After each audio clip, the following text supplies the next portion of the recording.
Well, that's the setup out in the angle plate.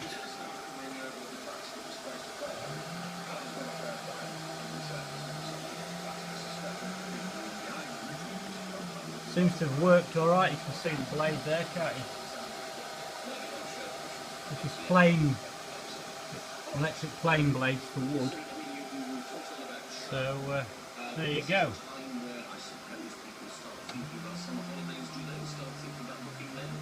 That one was the worst. I've took about, actually a bang on 20 thou off that one. Normally I've took 4 to 11 thou off them, but that one was really bad. It was bad at just right at this end here. But there you go. Anyway, they're done.